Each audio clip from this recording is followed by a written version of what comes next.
eksportojnë naftën iraniane. Por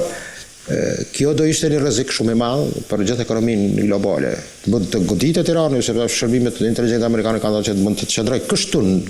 në këtë formë, të çndrojë edhe 4-5 muaj. Do të thotë edhe kohë që realisht është matje të testit e tyre, sepse ata dihet është temë ndryshe që tentojnë përmes tokës dhe detit Kaspik atje të arrin që të transportojnë pastaj naftën iraniane nga përmes Rusisë dhe vendeve aziatike për në Kinë, apo të hapja një pipilinje të ri përmes Afganistanit dhe Pakistan. Kjo ide do ndihet edhe kineze dhe do thotë për kjo do në kohë. Por mendoj që situata e tillë e tensionuar varet shumë edhe nga zhvillime tjera që mund të ketë aktorët kyç, siç thash, takimin e Peking, pastaj raportet dhe ajo që do arrin qoftë edhe përmes telefonatave, Trump-Putin, por edhe Erdogani me Trumpin mund të jenë momente të cilat mund të ndikojnë që të vijë deri te një marrëveshje e cila sadokudo i nevojitet amerikanëve për zgjedhjet e mes vitit, mes muajit i cili do jetë në nëntor, mes zgjedhjeve që do zhvillohen në nëntor, por edhe iranianëve të paraqesin nga ana tjetër që ishin vendi i parë që në një farë mënyrë e krijuan një lloj Vietnami të ri për amerikanët. Do thotë do kemi pastaj në propagandën dhe analizat në cilat mund të merren të dyja polet fitore, por në një farë mënyrë mund të jetë edhe shkurje ndoshta edhe ndonjë figure e cila mund të hub zgjedhjet me luftën në lindjen apo konfliktin në lindjet e mesme. Mirë, zot Blali, kemi arritur në fund, ju falenderoj për çdo informacion. Ishte kënaqësi. Atëse edhe nga ana ime. Faleminderit. Mirë. Mirë, shikues nderuar, kemi arritur në fund të kësaj pjese të parë, rikthehemi në pjesën e dytë pas pak për të ndalur sërish tek linja e mesme.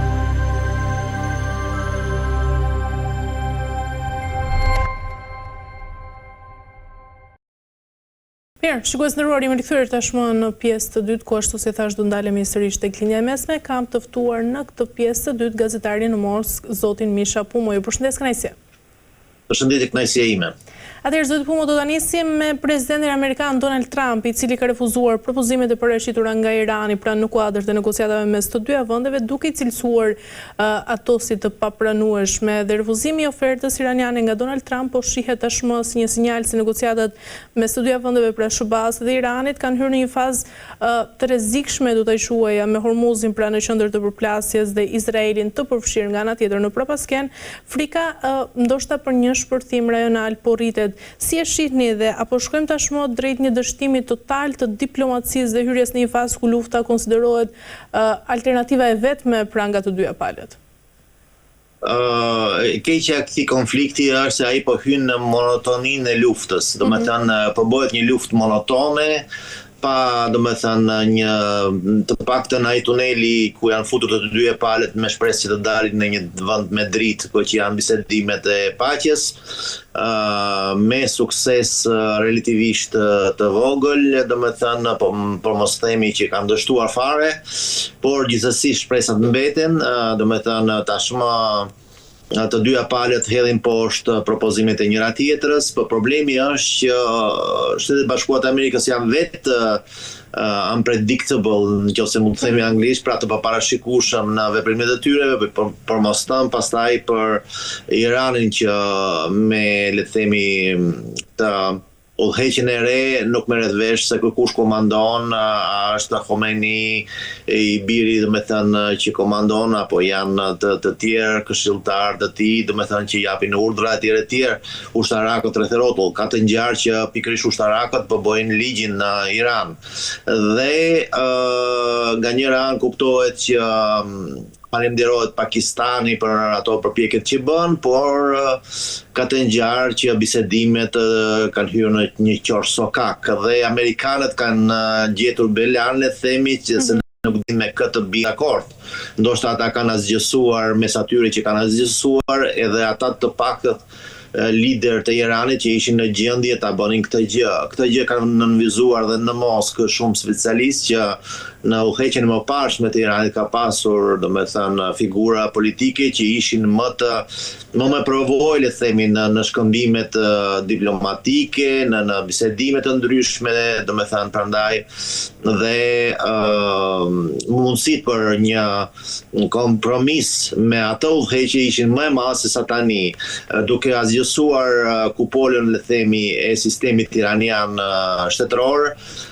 Izraeli dhe Shtetet Bashkuara të Amerikës komplikuan situatën, ata menduan që do të psonin Iranin, por në fakt jo çuditërisht do thoja, por është logjike që si shtet, le të themi, jo nga ana ekonomike apo ndoshta dhe ushtarake,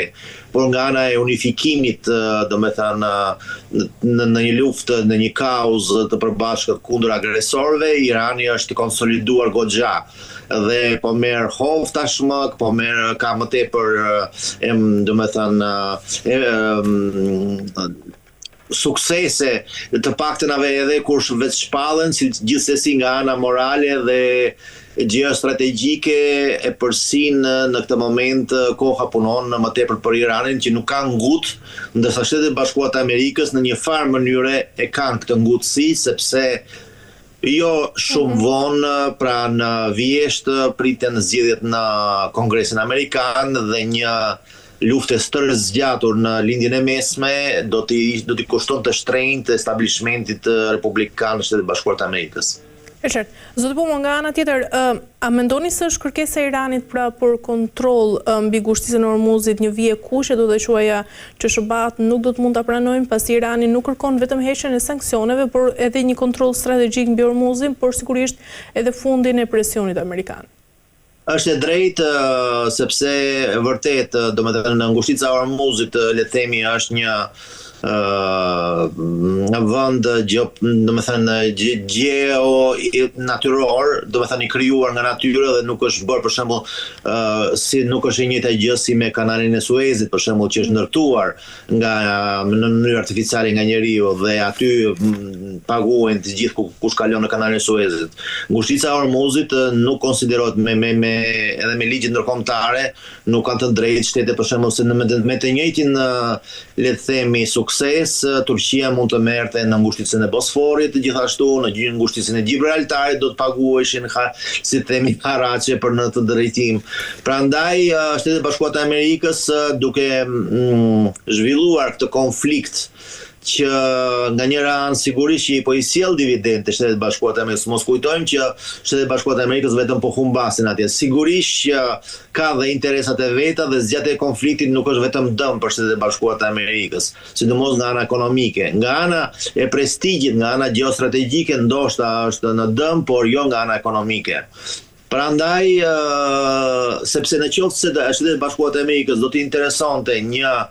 le të themi hapje e ngushticës së Hormuzit sa më shpejt ishte e mundur, Shtetet Bashkuara të Amerikës do ta bënin. E qartë. Zotë Pumo, nëse Irani do të tentojë realisht pra të kontrollojë ose të bllokojë totalisht ngushticën e Hormuzit, mendoni se do të kemi një ndërhyrje ushtarake të menjëhershme nga ana e SBA-s apo nga ana tjetër edhe nga ana e Alatëve? Mund të duket e çuditshme, por teknikisht është pothuajse e pamundur, domethënë pa bërë një sakrifisë të jashtëzakonshme, të bësh një operacion toksor që nuk i di se si do përfundojë dhe me një sasi të jashtëzakonshme të viktimave, gjë që le themi administrata amerikane nuk do ta pranonte kurrë. Prandaj ka pak të ngjarë që të ketë operacione, le themi,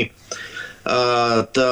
një situatë, domethënë siç kanë qenë për shembull në Irak, po aty ka qenë një koalicion i madh, pastaj ushtria e Saddamit në atë kohë ishte shpërbër, domethënë ata janë mbathën domethënë në gjitha drejtimet, ndërsa le të themi që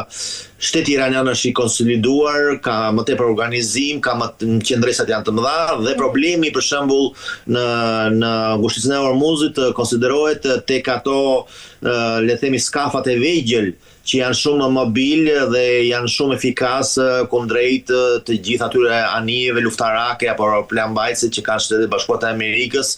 dhe një skaf i vogël nganjëherë mund të dëmtojë një anije të madhe dhe është dhe kostoja e operacioneve ushtarake që kushtojnë goxha që e bëjnë Amerikën të mendojë 2 herë apo 3 herë se para se të sulmojë. Është një gjë kur sulmon nga ajri, godet me raketa, me gjëra, tjetër gjë është kur bën një operacion të mirëfill toksor apo dëtar. E qartë, në fakt, Donald Trump, zoti Pumo, i shuajti reagimin iranian plotësisht të papranueshëm, ndërsa me njëherë mes kësaj zhvilloi edhe një bisedë telefonike pra me Benjamin Netanyahu, dhe kjo sigurisht ka shtuar edhe dyshimet për një koordinim të ri SBA-Izrael ndaj vetë Teheranit. Sa i madh është sot pra në këto momente që në flasim ndikimi i Izraelit në të gjithë qëndrimin e presidentit të SBA-s Donald Trump ndaj Iranit? Unë mendoj që Izraeli ka ndikuar goxha në marrjen e vendimit për të sulmuar Iranin, biles ka qenë vendimtar ndikimi izraelit dhe i lobit hebre në Shtetet Bashkuara të Amerikës për të bërë këtë aventurë që mendoj që gjysma të paktën e Magas, do me thënë, do të janë kundra, me siguri që J.D. Vance është kundra, pavarësisht se ai është i detyruar të jetë unanim në qëndrimin e tij, por gjithsesi ka lënë të kuptojë që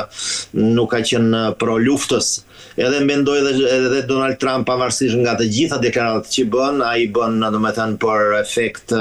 për show, nëse doni, për të mbuluar hapa të tjera të mundshëm në të ardhmen, për shembull, për të fshehur disa, për shembull, manevra etj. Ai mund të bëjë çdo lloj deklarate, nuk nguron, pasi ai është, domethënë, nuk është, le të themi, një politikan karrierist, por është një spontan në veprimet e tij dhe deklaratat e tij nganjëherë janë duke si të pamatura, por unë jam i bindur që çdo deklaratë që ai e bën me një qëllim të caktuar. E qartë, ndërkaq deklarata Benjamin Netanyahut se Izraeli dëshiron të heqë dorë nga miliardet amerikane brenda një dekade, zoti Pumo, po shihet si një sinjal për një ndryshim të madh strategjik në raportet midis SBA-s dhe Izraelit. Mendoni se kjo është një përpjekje e Izraelit për të treguar se ndoshta mund të veprojë i pavarur ushtarakisht edhe pa pasur edhe mbështetjen e Washingtonit? Unë mendoj që fal Shtetet Bashkuara të Amerikës është, le të themi, siguruar ekzistenca një shteti të tillë si Izraeli. Pa Shtetet